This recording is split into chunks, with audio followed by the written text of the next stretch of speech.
Oops. Hello, everybody. Welcome to the Real Sports Scope. I'm your host, Robert Butler. On this second day of April, we got the Final Four this weekend. Another story about Jalen Hurts. Going to talk about that with the Mad New Yorker. Trade thoughts on the Tiger Woods. Looks like he's going back into another treatment center there. NFL talking about 18 games, replacement refs and everything.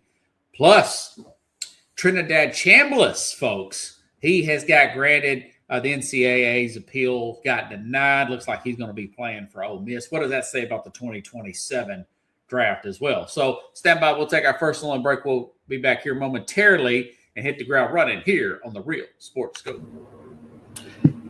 Hello, Sports Scope followers. The program has seen tremendous growth since going 5 days a week. I just wanted to thank everybody for your cash contributions and sharing the program with friends and families. Just a reminder, if you want to contribute to the program, go to the Cash App, the cash sign, and Sports Scope.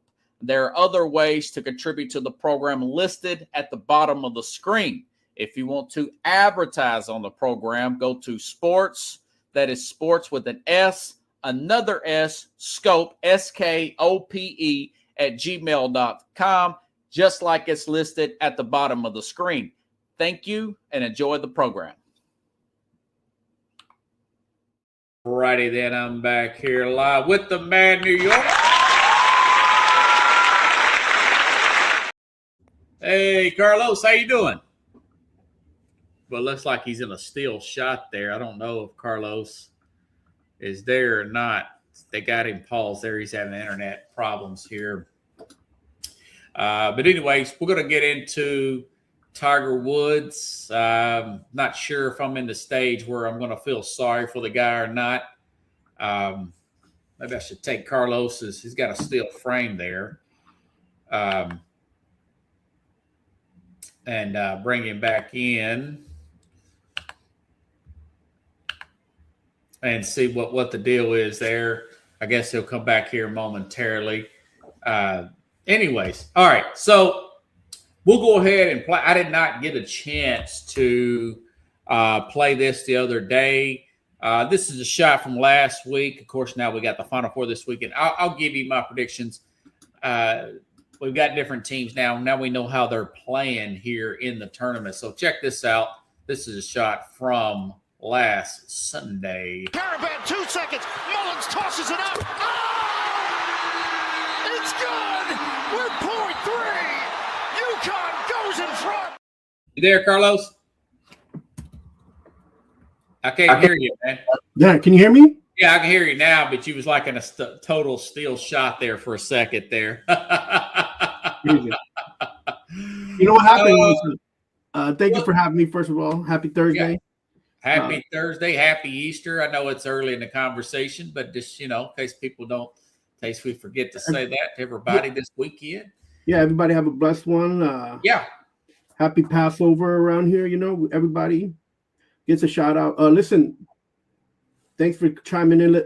I was just kind of in the shock because I was looking at some stats, and Rich Eisen and I have the same Final Four prediction and points on ESPN. Dang. So was this more of a great comeback by UConn, or was this a collapse by Duke? I thought it was more of a collapse by Duke than a great comeback. I don't know if you heard me last Monday when I talked about this.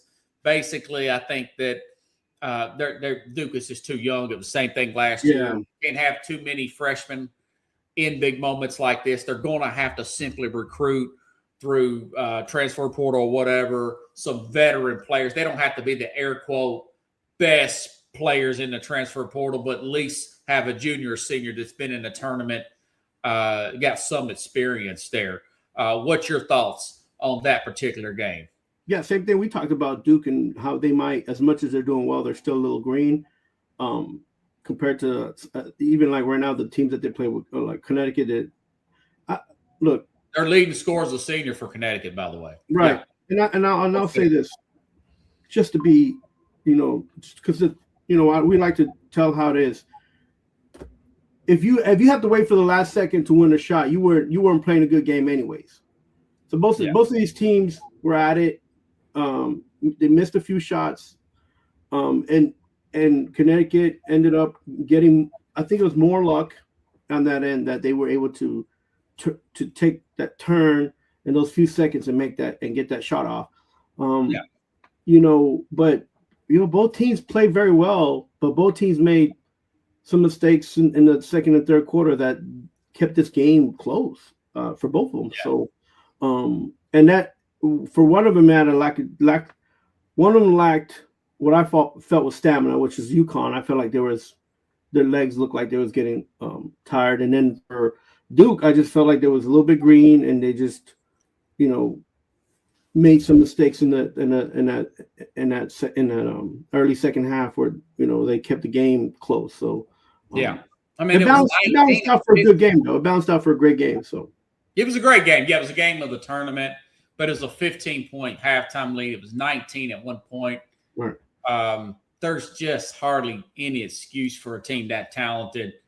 Also, John Schneider, I mean, I think he is so much – he's almost a spitting image of a basketball version of a Ryan Day situation in Ohio State for the football, like where you got him following a legendary coach like an Urban Meyer and him and Schneider, Shire, whatever his name is, following a guy like Coach K, bringing in good talent, keeping it up to par, but choking it away in the big game because he's somewhat of a young coach himself, and it's going to start coming down. Can he win the big one? I mentioned this on Monday as well. They were up 14 with 8 minutes to go against Duke or against Houston last year. Mm-hmm. Cooper Flagg, top guy, freshman as well, up 15 at halftime, and this game's 19. I mean, that is a lot of possessions, especially when you got a team that rebounds the ball like this. But this Caden Boozer guy, the twin brother, he could have just ran that clock out, man, or ran it down to nothing, took a foul.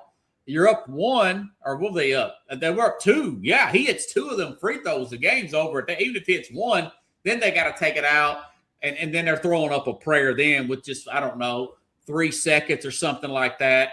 It's really, really bogs down. As good a defensive team as Duke is, you start really getting into hope and a prayer for Connecticut. But it's an absolute worst situation that Boozer could have made. Go ahead. There's a lot of things in the media too talking about like all these discrepancies of like a headbutt with the referee, there could have been a technical foul call, this and that. Look, at the end of the day, these two teams, the two coaches, let the teams play it out, and the guys on the court decided the game, right? They made the decisions that were either good decisions, and they made the decisions were either bad decisions on Duke's part. So it happened. It so happened that everything was left on the court, and I like that. So it was a great game. It's what we want anyway when we're watching these games on the dance. Airtight games. You saw this miracle shot and it went in. I mean, it is what it is. Let's go and let's get into let's get to these Final Four and let's see where we go from there. These are very airtight games too. Now, as far as the point spread is concerned, what you're talking about with the getting in the face and touching the ref like that, supposedly he knows that ref. Right. They're friends and whatever. That being said, if he don't know that ref, I mean, obviously, if he does me like that, I tee him up if I know him or not. You don't do me like that. But that's just the way it is. I think this is his best coaching. I mean, they've lost 5 games this year. They're not that good. Although I will tell you, as far as picking the Final Four, I think they're going to beat Illinois because they beat Illinois 5 games into the season in Madison Square Garden. They beat them by 13 points. So the guy's a great coach. He's like Saban, a football. He's almost like a Bob Knight for a dog. He gets every little inch out of these players, and you just don't get that from a lot of coaches, but he does. And you could tell judging by that, yeah, he made the right call staying at Connecticut instead of taking that Laker job. Yeah, for sure. Yeah. So, what do you think? I guess we can make those predictions, Matt, because we got a lot of football to get to. How do you see this playing out? I've already told you Connecticut's a 2.5 point underdog, although they're the higher seed. I know Illinois is playing good. They're a veteran team. They're playing really well. I think Connecticut has had a long enough layoff from the Duke emotional game to get their focus back on. If they played Illinois, say on like a Tuesday after that Sunday game, I think they would probably get beat because they'd be emotionally exhausted. But the fact they're playing this Saturday, I actually like UConn to get that upset. What did I put down here? What did I put down here, Chief? I like them to win 71-66 come Saturday. What do you think about that game? Yeah, I didn't. I had UConn playing Houston. I believe in the final. Yeah, but you could always change your prediction judging on how they play in the tournament. Man, I'm good. I think that the UConn and Illinois game is going to be actually a better matchup than the Duke one because of the height on both the teams. Yeah, you're going to see that these guys at Illinois are very athletic, very quick. You do like UConn to win this game? I do see that. UConn might edge Illinois out in the sense where they have a little bit more. They're getting rest, which helps them, and they're a little bit more older. They play together a little bit more. These guys, so yeah. And the senior on the team, he helps, but he had his issues. But I just think the way they're coached and the abilities that these guys have and the fact that they play together a little bit longer than the Illinois team gives them a little bit of an advantage. But this is going to be a great game, man. It's going to be a really good game. I hope everybody catches it. It's a 6 o'clock game. It's a 6:40 or something like that. Something like that's a tip-off. And then the second game is at 8:40. So, but this game is going to be really good. Both games. Yeah. Both games are going to be great. Yeah, I don't remember. I thought it was Jason McIntyre. He said this other game is like a metrics, one of the closest ever Final Fours as far as doing the the prediction markets as far as Vegas is concerned for the other game. You like UConn. I like UConn. Although, again, Illinois is favored. I don't know why, but I like UConn to get the win there. Now, Michigan, listen, they blew out Tennessee. I thought Iowa State should have beat Tennessee, but their best player was out. Good kudos to Tennessee for that. The Tennessee game wasn't close. I didn't think Tennessee probably should have been there, but they always find a way to win games. Some games they're not supposed to. But Arizona, I do like Arizona to beat Michigan. Arizona has some freshmen on their team, but their point guard is a senior for Arizona. And technically, I know Michigan's huge. They got one guy that's massive. Their center.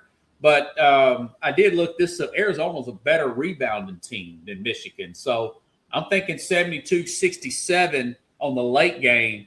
I like Arizona to play UConn for the national championship. How do you see that game playing out, Michigan and Arizona? I think they're both going to try to play off of each other. What they have as far as talent-wise. Arizona's quicker.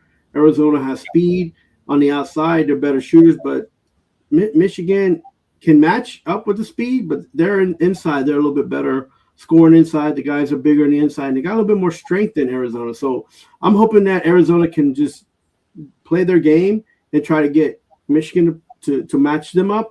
But the moment that Michigan starts winning and Arizona has to play that style game, I don't think they'll have enough stamina to play these guys in the strength and the height that Michigan has. So I feel like it's going to be flip-flop. I feel that score is going to be Michigan because I picked Michigan to win the championship. Oh, okay. He's going to beat Arizona, and I don't think it's going to be like by much. I think it's going to be a 5-point game. I got it at 82-79. Okay. Like that in that range. Yeah, a good one then. Yeah. Yeah. So I don't think it'll go more than 5 points, but it's going to be a good. These games are exciting. These games are great to watch. If you guys like basketball, tune in. this is so much better right now than an NBA playoff series. So, you know, at least these kids are, these kids are trying to win something. Where in the NBA, it's like, even when it's in the playoffs, you got a team win 3 in a row, and then they'll rest some players, and then they'll lose that one, so then they won't clinch the series. They got to play again at home. You don't get none of that stuff. You don't get none of that, none of that psyche going on in NCAA championship tournament. You just get one and done, and let's get to go. So let's get it going. Yeah. I like it. I was looking at something the other day. This tournament here, and even going back to last year's tournament, they're more than doubling the NBA ratings, playoff ratings. I mean, the NBA really needs a look in the mirror at some of the problems they've had. They had a player the other day, the Bulls cut a player because he criticized. Now, I know there's other reasons with them, Jaden Ivey or whatever his name is, for the Bulls. He wasn't the star. I want to make that a big deal, the talking point. But I just think that there's just little things the NBA is just not doing. It's keeping their ratings down. But I will say this, the NBA does have hope because you got load management, you got some of the off-court stuff. It's too spread out. It's hard to find. That's not probably going to be that big an issue in the playoffs. But I do think that Wembanyama, the amazing surgeon of him and how he's going to play in a play could save the NBA. Could reboost. I don't know about that. Save maybe a strong word. Give it some life. Like Bird and Magic gave it life in the 80s. Jordan gave it life in the 90s. A little bit of a low after Jordan. Shaq and Kobe gave it a little bit of life in the 2000s, And then it took another low, and then, the LeBron, and then you had the Heat, and then the Golden State. And then there's dips. There's big dips in the NBA, man. But I do think Wembanyama could save that. But right now, I mean, these college games, it just seems more interesting, don't it? Yeah, and interesting, and then NIL's more into it. NIL's changed the landscape, and then some of these older players that stayed in school, like the Michigan player Lindenborg. It's like 24. He's great, man. 23. I really like him. Yeah, so it's fun. It's a fun watch because, again, it's one and done, and you don't have to. There's no lull about what's going to happen in game 2, what's going to happen in game 3, no, nothing. It's not going to happen. You're in the championship after that.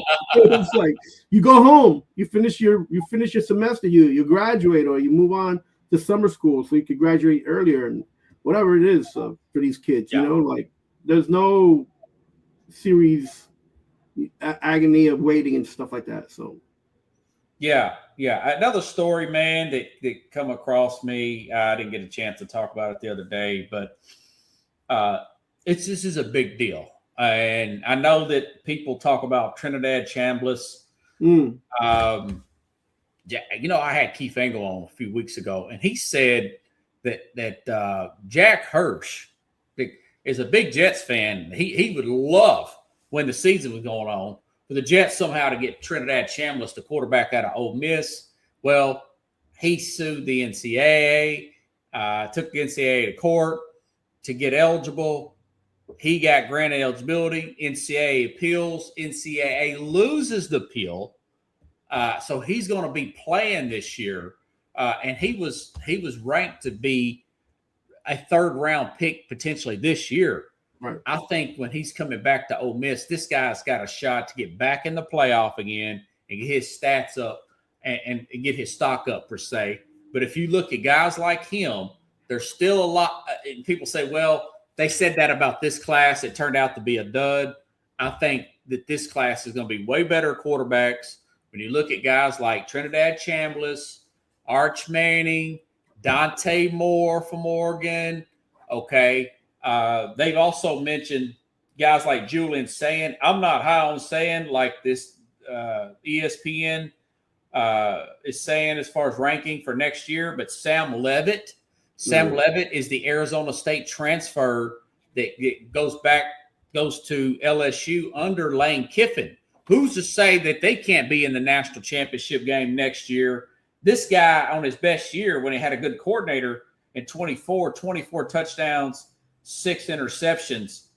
Who's to say he may not have 30 35 touchdowns under Lane Kiffin. We saw what Lane Kiffin did with Chambliss the time he was there. We saw what he did with Jackson Dart before that. Sam Levitt was a highly sought after transfer portal guy. He meets him in Knoxville's airport. So you look at guys like that I just mentioned with Chambliss here. What does that say for teams like your Jets, man? Do they have second thoughts about maybe taking a tie set? Dude, they've got 3 first-round picks next year. You know, I think that there's teams out there, and I'll talk about this Jalen Hurts story in a minute, but I think that next year's quarterback class could be huge, and it could control the way teams handle this year's quarterback class. Miami and your Jets, for example, could punt on this season. What do you think about Chambliss coming back and the idea he could be another quarterback? And there's always a guy like a Mendoza that comes out of nowhere, the stock goes up. This opportunity doesn't come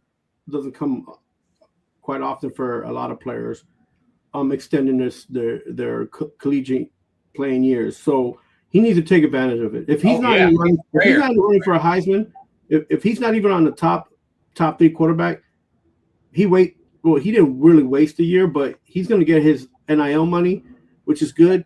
But it's for other teams to be worried about and lining up for this guy, like just let it go, let it be. I think it's like $5 million. It was really high NIL money. Yeah, I mean, listen. I would, if I was in that, if I had that situation and it was me, I'd stay in school too. But like again, even if it's not just a matter of staying in school, it's handling your business. If this kid, if Chambliss if he's not rated 1 or 2 at the end of the school year, it's a wash. Because as if I'm looking to see as a recruiter, not as a recruiter, but as a scout you know, and I'm seeing this play out at the college level. He can't be a number 1 or number 2, and he coming back for his last year. He's older. Then he never deserved.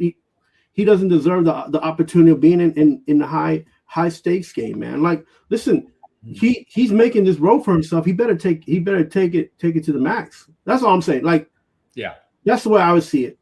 If he becomes a top 10 quarterback, and he will still be in the first, like the end of the first round, the second round, anyways. But if you're going all this way to go to court to make noise the way you're making noise, because you really want to finish school, you really want to play in college, you better go all out, man. You better be the Heisman Trophy winner or runner-up. Because if you're not, I'm sorry, man. All this is for none. You got your $5 million.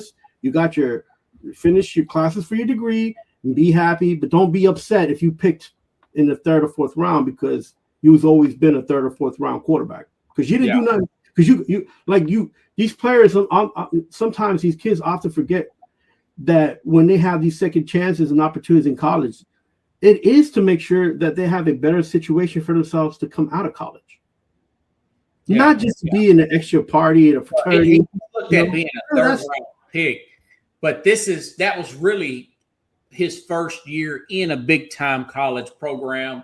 Yeah, but now he's gonna be in the same program with a different coach.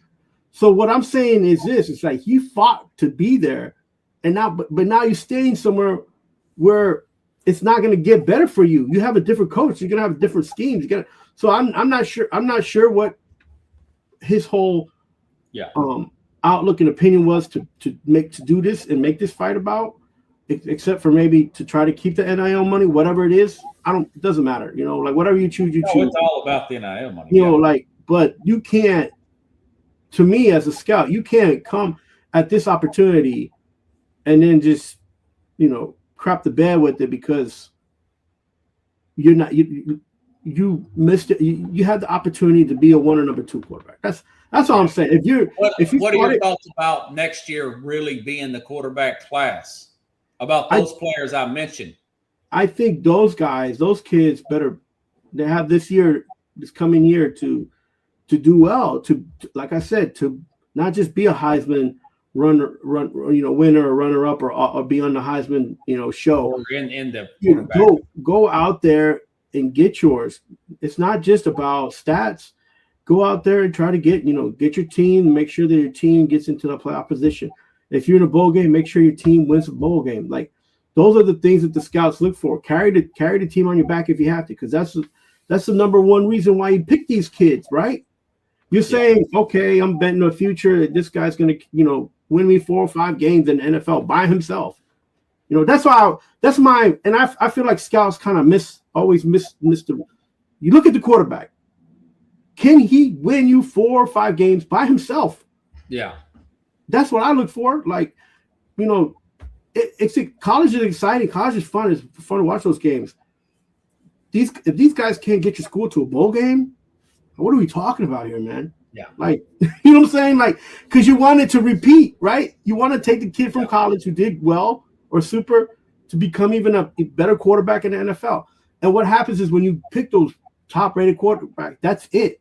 They peaked in college, so now he is an undersized player. Levitt's a taller player. Arch, I still say Arch will probably be up there, 1 or 2. Yeah, I mean, I wouldn't touch him with the Manning. I don't let him play towards the end of the season. I love the Manning family. I love what they mean to football. But as a Jets fan and a New Yorker, and even for the Giants, I wouldn't touch Arch Manning with nothing, bro. I'm sorry. Go find a place for your own. Make your own name. Go to Arizona. Go play for the Cowboys. Go whatever. Just don't come to New York. Don't come to New York, because I despise the fact. That New Yorkers, they're going to give it all. They pay all. They pay a lot for a game, man. They pay the highest per ticket in all sports. Like, I'm not trying to buy another jersey with the Manning on the back. You know what I'm saying? It's not that I don't like him. It's just like right now, from where he's at, if you're scouting him, I don't see him being like maybe a top 12 quarterback in the NFL. Maybe. Yeah. Well, I did my mock draft up to 22. I got the Jets taking Ty Simpson at 16. Oh. Hey, listen, maybe they don't do it. I'm just saying, I'm telling you, that's what I think they'll do. They got those 3 picks. Jets are so desperate. Go ahead. They're so desperate to find the next Allen, to find the next Chad Pennington, who I'm like, not even Chad Pennington, because Chad Pennington got lucky. Like, I mean, he was good when he wasn't injured. When the Jets picked guys like for the O-line and just built up and stacked up their team, they did so much better for themselves to bring in other players that had the capacity to bring in a Curtis Martin to be, because they had the Brickashaw, they had Mangold, so they had built up a lot. Great center, I remember him. Yeah, they built up a lot of these guys through the draft. They got a lot of players. They had a lot of skill level players, and then they brought in stars, and I'm not saying that's the way you should always build a team, but right now, stop searching for the next big gun, because it's not out there, man. You're going to be disappointed, especially after seeing 10 odd years of Tom Brady. Like, everybody wants that on their team, but you just saw it, and you knew how, you knew what this guy was capable of after the second, third year he was playing for you. But I guarantee you that's not happening right. That's not going to happen right now for the Patriots. They got May, but he's not going to be Tom Brady. There's no Tom Brady coming back no more. That's one in a lifetime generational player. So stop thinking you're going to hit on a Tom Brady. We have Joe Burrow. I think the Chambliss thing helps a team like the Jets, who's got 5 first-round picks in the next 2 years, because what that does is, and the Jets, you may be right. Go ahead and play Geno Smith and get the 1 or 2 pick. You can probably take quarterback one of them. I'm just telling you what they need to do. If they just take the best available player and not Ty Simpson in that second pick, or don't move up or anything. Because look at this. They have 5 first-round picks in the next 2 years. Look at the other teams over here recently, folks. Recently, who've had this kind of opportunity. The Houston Texans, that look like a dumpster fire. Now they're a playoff team. the Detroit Lions, who've always looked like a dumpster fire, when they traded Matt Stafford, get to the NFC Championship game a few years ago. The Seattle Seahawks, who look like a dumpster fire after they got rid of Russell Wilson, look what they did with those picks. They actually went all the way and won the Super Bowl. So if you manage these picks right, you go from bad team to playoff contender, potential Super Bowl winner in Seattle. So this is big. Right. So for a team like the Jets, if they play their cards right, within the next 2 to 3 years, we're talking potential playoff team, loaded team, from embarrassment to a loaded team that's in a real contender, depending on how they work out the quarterback situation. Yeah, and let me loaded roster. You don't have to have a star, like you say. You don't have to have a star when your roster's loaded. You know. Yeah, and let me jump on what you're saying. All those teams you mentioned loaded up in the drafts with defensive. They loaded in the draft, yeah. With mostly defensive picks. Some offensive linemen, some center guard, nose guards, nose tackles, a couple of those guys. It's easier to build a defense than it is an offense. Most of them built a defense. So, Brian Baldinger, the side note, he's a draft analyst, NFL guy, NFL Network. I think he used to play lineman. Brian Baldinger, he shows these clips on college and pro clips on like the X app and stuff like that. I don't want to say he's actually with the NFL Network, but he talks about guys like Ruben Bain. People criticize the edge rusher from the Hurricanes. By the way, folks, I've got Kevin Carroll coming in for me and you. You're going to be able to do the whole show, the whole draft, by the way, with me on draft night. I'm marking my calendar. I'm going to try it. So cool. Okay, because I can go the whole draft, dude. I've got Coach Carroll coming in before the Titans pick and 5 minutes after.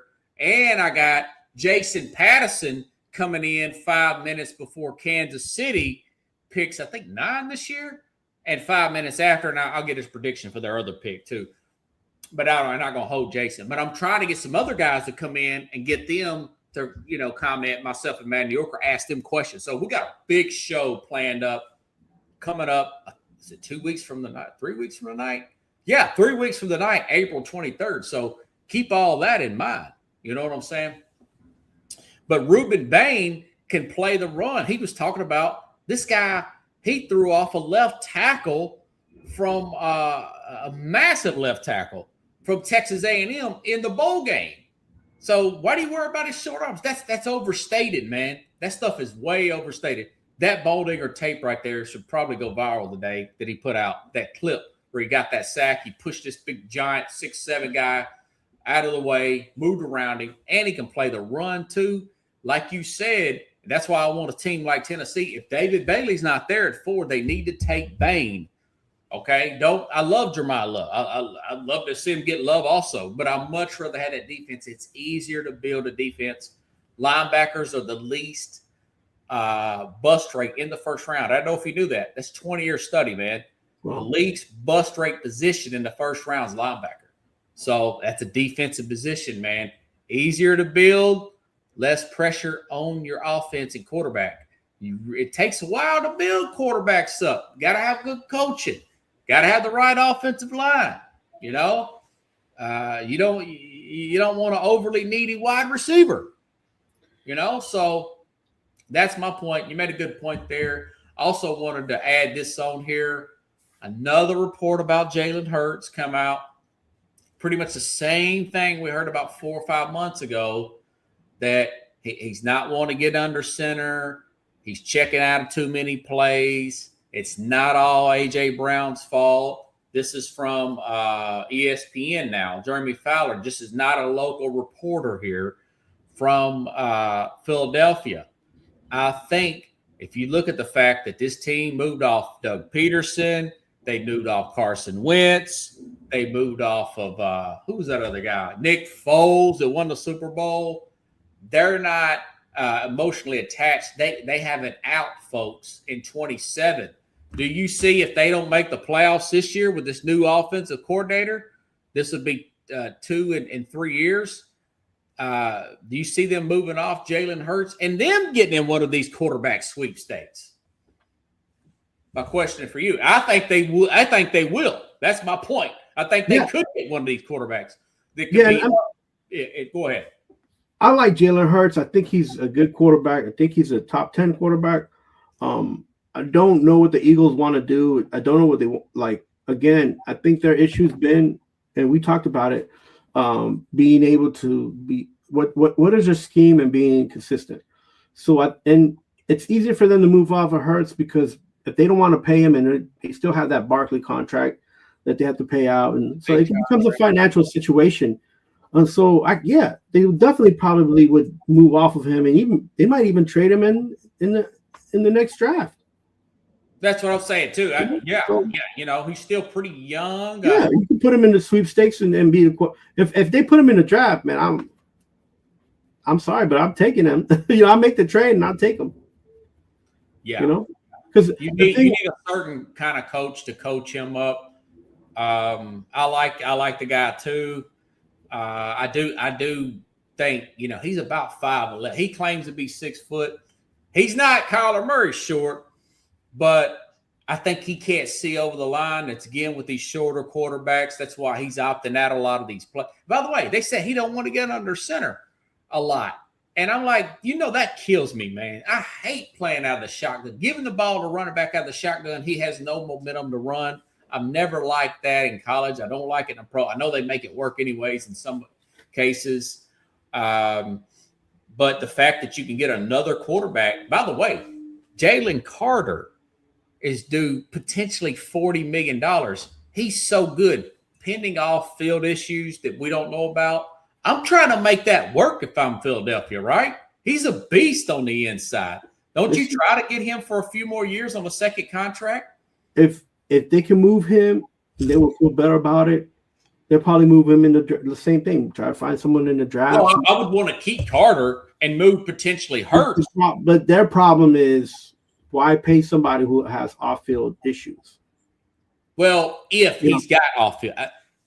We know about his stuff in Georgia, but he's been on his best behavior as an Eagle. And possibly, folks, I may be able to get Jamie Pags on. He'll be at the draft. It'd be loud, but maybe we can get a few words in from Pags about Carter. Yeah. No, I like Carter. I like Hurts. I think the whole thing for me for the Eagles is identity. Like, what are you doing on offense, and why are you not consistent with it? And the defense is the defense. The defense has carried the team for the last 4 years. So and if you could keep Carter there, then great. But if you move him because you don't want to pay him and you think he's more of a liability, you're gonna get your money's worth. Yeah. So Yeah, we'll see. I mean, only they know what the real situation is. Right. But I know Howie Roseman. I trust him to make the right call. I wouldn't extend Barkley like that. And I still may even move A.J. Brown. I don't know. Brown's reading the book on the sideline. That doesn't sit right with me.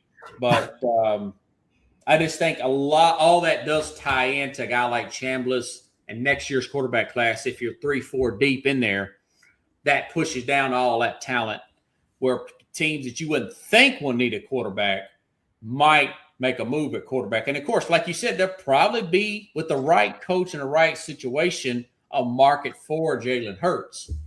But it has to be the right situation for him to work, per se. An offensive-minded head coach that's very another young Andy Reid type of coach, in my opinion, on that. Let's see. Other stories.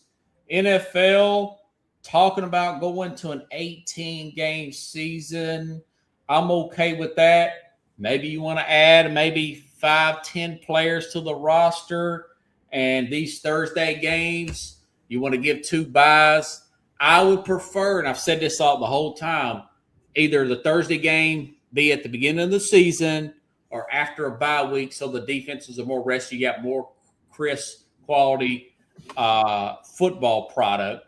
And if you want to add the second bye, push the Super Bowl back to like a President's Day or something of that nature, even a week after, be okay with me. I don't care. More football later in the year is good for me, because then we don't have that much time to wait towards March Madness because February is kind of a drag. What's your thoughts on the 18 game schedule? Yeah, man, you can make NFL football 20 games. Man, I don't care. It's a great product, but here's the problem. Well, it's an okay product, but here's the biggest problem for me as a fan. Make it more accessible, bro. Why are you blacking out these games, man? Like, I understand. And then also, well, you can use Red Zone now, and they've got. I know, but even if you're gonna black out games or whatever you do, sometimes it's better to switch the games up that you're gonna be telling. That thing off YouTube as well. Like, come on, man. Yeah, YouTube though, that's like $400, bro. That's expensive, like the Direct TV. Yeah, come on. Yeah, I'm cool with it too, man. I mean, I know Jerry Jones is selling it for the wrong reasons, saying it's about marketability for the players themselves and blah blah blah. And I just wish that they would, up the rosters, like I said, double buys and of course, no Thursday. If you're about player safety, did the players really need to be playing on 3 days rest? I mean, and the worst part is you can't do half of these training when they're training. They're not, they don't get into a rhythm until like week 5 or week 6. They're mailing it in on training camp. They need to be hitting more in training camp, so their bodies are adjusted to the so they're less soft tissue injuries. Dan Campbell brought that up in the first training camp with the Lions. He said we hit as soon as we can hit because our bodies and calluses need to build up. Yeah, and then like why making them more games? Just make more games where they're practicing in the front end of it, and they get some hitting in, and then when week 1 starts, we can actually see a good game for the. They need to bring back 2-a-days. Be honest with you, it's better. I'm not trying to get players hurt, but just for them to be ready and play a good season now, man. It takes. Yeah, we talk about this. How crappy some of these games are until like game 6, game 7, and then they're like start picking up. They do. That's a good point. He also talked about a big subject is these replacement referees. When they put them in 2012, I know you remember this game, Seattle Green Bay in 2012, one of the worst calls in NFL history. I actually found the clip, man, on oh God. Look, the whole referee thing. TikTok. Watch this. Rice is 6'4", Moore is 6'6". They're all to the right.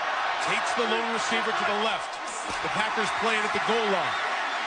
As Wilson scrambles to keep it alive. The game's final play is a Wilson lob to the end zone, which is fought for by Tate with Jennings simultaneous. Who has it? Who they give it to? Touchdown! One guy goes up, touchdown. The other said no time. Has to be looked at because it's a score. Still have an official down there in the pile looking. This Russell Wilson biggest play is under review.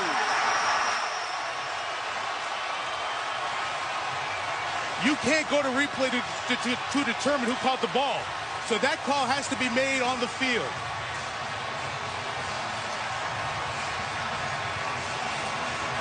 You see the one guy go up touchdown and the other go timeout like it's a pick. How does MD Jennings not get credit for the interception? I have no idea. Yeah. You can see one ref is saying interception. It's clearly an interception by the Green Bay. And then the other guy went touchdown. Like, dude, you can't be touching the ball being on my chest and it be called a touchdown, The very next week, the refs came back. Now, they're talking about bringing them in earlier this year, these replacement refs. That was embarrassing, and that was on like a Sunday night game, if you remember that. No, to be honest with you, like I feel like the referee situation has been bad even before that, and it hasn't gotten better bringing back the regular refs anyways. So, I mean, what are we doing here? Like, just they let certain go, and they have makeup calls. I hate that crap. Listen, and when they make it about their choices in the game, and it changes the whole game and changes momentums and everything. So just get something out there that's good, and then have the video replay, change the rules for that a little bit so you can review some of these things that are said they are not reviewable, and then just fix it on the spot, man. You have all these TV timeouts, man. You might as well use them. Like, you might as well use them to replay and make sure that the call went the way it's supposed to. Like, don't give me this baloney like it makes the game longer. It doesn't. It makes the game longer. I just think that, you're making. What makes the game longer? When they got one more Bud Light commercial that repeats 2 times in a row, and it's like, come on, I think the refs do a pretty good job, man. I just remember that year. That was embarrassing. That's just bad product. Rob, go back for the last 4 seasons, and you're going to see there's bad, terrible calls, like in at least 5 to 7 games. At least they know what a catch is now. Used to they used to change the rule on the catch. Calvin Johnson palming the ball. We had the catch. For the last 2 seasons, you had teams arguing about this whole tush push crud. Come on. I mean, well, it's not a big argument because the Eagles aren't that successful with it right now. Kirk Cousins is now with the Raiders. Raiders of Las Vegas. You know something? I mean, you're bringing Kirk Cousins with Mendoza, who had a great pro day. I mean, he calling out the play, the exact route, so that scouts can see how good the receivers are running the route. Who was it? Bucky Brooks said this is very much like a Peyton Manning type of detail as a quarterback being this young. He's going to be working with Kirk Cousins. I think it's a match made in heaven with Clint Kubiak, who goes back to Cousins all the way back to the Minnesota days. Vikings, yeah. What do you think about that signing today? Because he knows the situation. This is not a Michael Penix situation. I think it's great. I think the Raiders are really on to something. Maybe Mark Davis may sell the team now because it looks like it's going upward. What do you think about that signing, man? I think this is more like of a Tom Brady undertone than anything else. And the reality is this: who's going to be your backup there if you do have the first pick and he's going to be the quarterback? What they did, though, is they flipped it on the switch, because instead of saying who's going to be the backup, they'll be like, we have a starting quarterback and we have a guy that could be a starting quarterback. And one is 37 and one's coming to age, coming into the NFL from the draft. And now they'll be able to be a better balance, and it's not as competitive, right? So it's going to be, a buddy situation. And the situation is this: is what you mentioned. You got the coaching staff that he's already used to from Minnesota. So even if he starts 3 games, 4 games, something happens, everybody in there is going to be okay. They know what the situation is. This isn't like, oh, let's compete to see who's going to start. You got a starting quarterback already. If he has to take a step back, or if he gets hurt and takes a step back, it's all right. It's a situation where the Raiders are not going to lose ticket sales at the end of the day. Yeah, they're going to be good. And you know something? I think maybe even if Cousins plays the first 2 or 3 games, that takes the pressure off. That being said, I'm leaning on Mendoza playing early on, but it just takes the pressure off putting Mendoza in there right away. This is huge for the Raiders. They still got a lot of money left over, even after the debacle with Max Crosby. And I know, look at the situation that happened in Atlanta. Atlanta, it helped them because he was there. He did help Atlanta.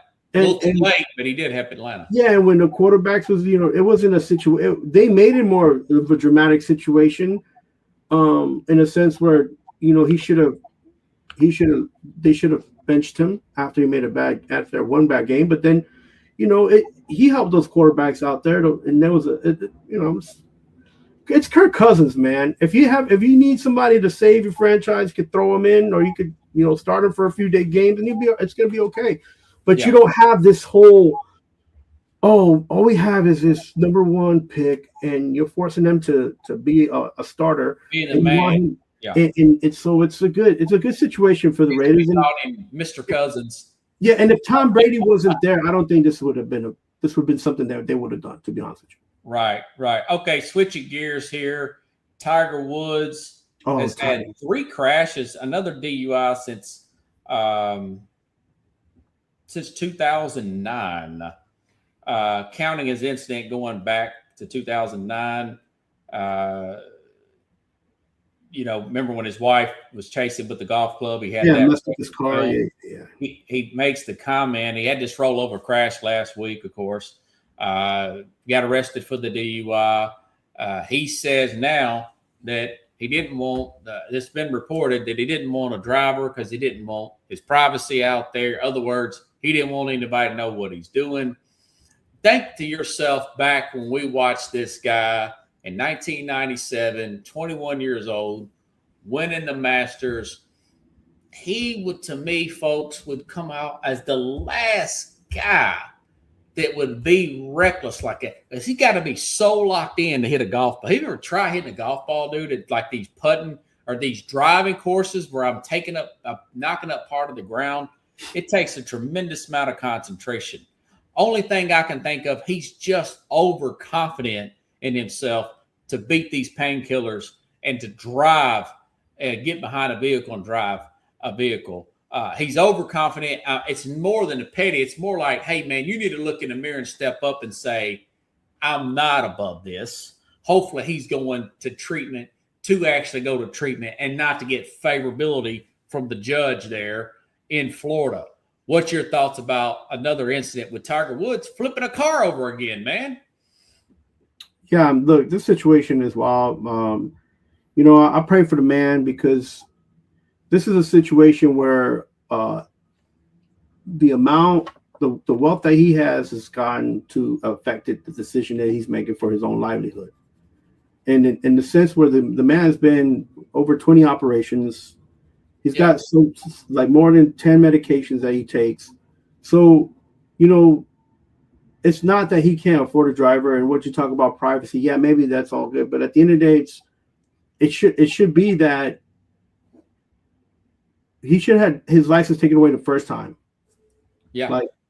And then that would have probably, and then this situation probably would have never happened. He probably talks his way out of this stuff, and he gets good lawyers, of course. Right. I mean, so my thing is this is he's making terrible decisions because he's also under the influence of drugs that don't help him make the right decisions. Hydrocodone, yeah. So they should just take his license away so he can just be like anybody else who has an accident in America. Like, he has to have a consequence, man. Like, I think they saying he might go to jail this time because it was 2017, I think, was the other incident. So that wasn't that long ago, and this was the same thing in Jupiter, Florida, too. Yeah, it's 10 years, the difference, but still, and I get it. He's getting help now, and they said that now he's going to seek help outside the country, so that way there's no, like you said, there's no bias and stuff like that. But look, no matter where you get the help from, what matters is that you take care of your situation, so you're not just a liability to yourself, but to other people, man. He's lucky that he lives in such a closed section in Jupiter, right? Yeah. There's a 4 or 5 little areas there that's all by themselves and enclosed community, gated communities and everything. So he's lucky that he's in that area already where there's not that much traffic. But imagine if he was in the middle of Miami or somewhere else in Florida, in Tampa Bay or something. He could have hurt somebody else. Yeah. Yeah. So he's a man that needs to take care of himself, needs to take care of responsibilities, and he needs to have a consequence, and he definitely shouldn't have a license to drive. And he's proved it, right? And within the 10 years, 2 accidents in 10 years. Come on.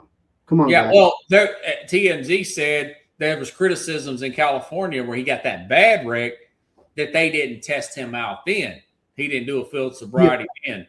Well, there was I'm not sure if you were able to catch the news today. Everywhere they showed his sobriety tests. Yes, it was on there. I should have gotten that. They had him in cuffs. They cuffed him. He's like, "You guys are arresting me?" Now that's entitlement coming out. When he asked that question, I'm like, you shouldn't even ask that question, bro. Your car is flipped in the middle of the street.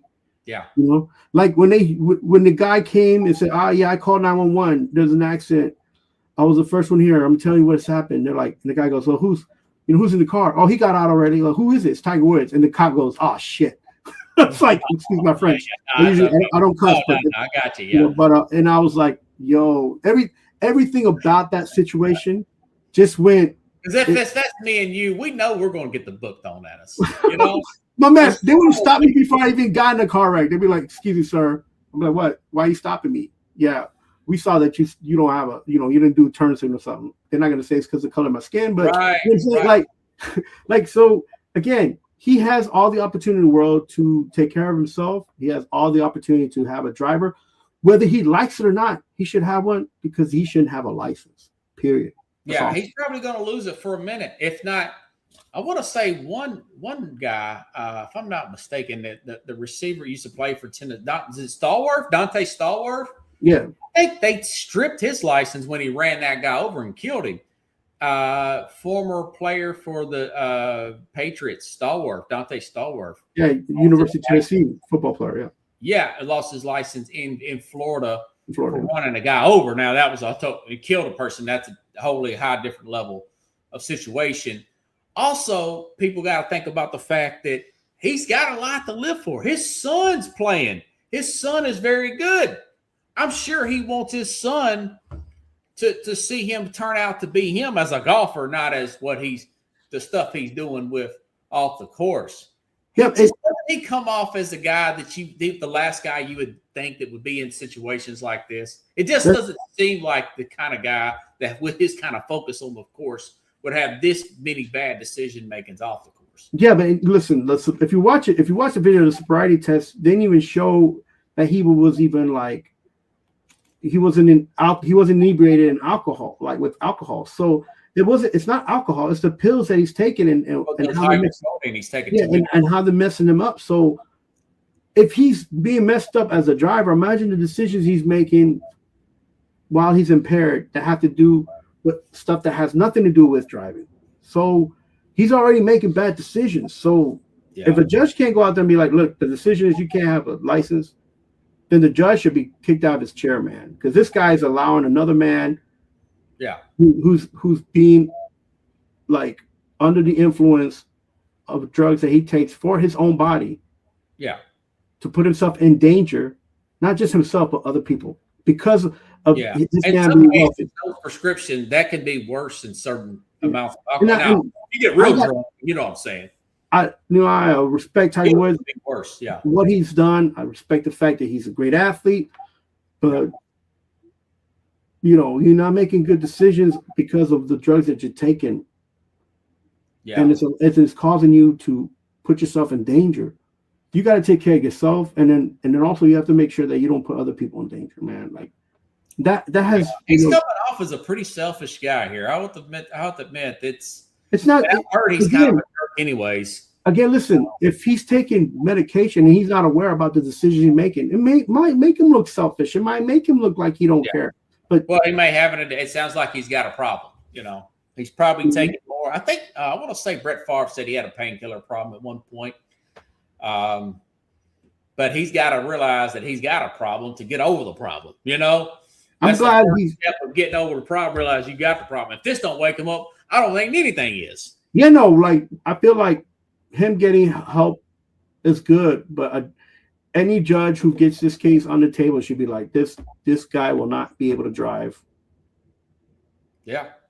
He might not be able to drive in the state of Florida anymore. Yeah, because if his body, he needs all this medication for his body to be in good condition, then he can't drive. Yeah. Yeah. And maybe he's abusing that. So that's my point. Maybe he don't need it that much. He just think he does. But he ain't thinking if he's under all these drugs. So that's my point. No, I hear you. I hear. No, I hear you, man. I hear you. Anything else to plug? We got about 2 minutes. Yeah, man. I'm working on this project with the for baseball. Just started. I went last Sunday. It was cold as heck. I thought I was going to see a sweep of the Pirates. I saw more fans being upset. It was, it's part of baseball, though. We're going to see what's going to happen the rest of the season. Yeah. With the Mets, the Yankees are doing all right. So they had a good series against Seattle. Yeah. So nice. We're going to see. I'm going to take care of this project, and I'm going to post it. I'm going to have you post it when I finish. And I should have it out before the weekend ends. So. All right. Mad New Yorker, everybody. Thanks for having me on. Thanks, everyone. Yeah.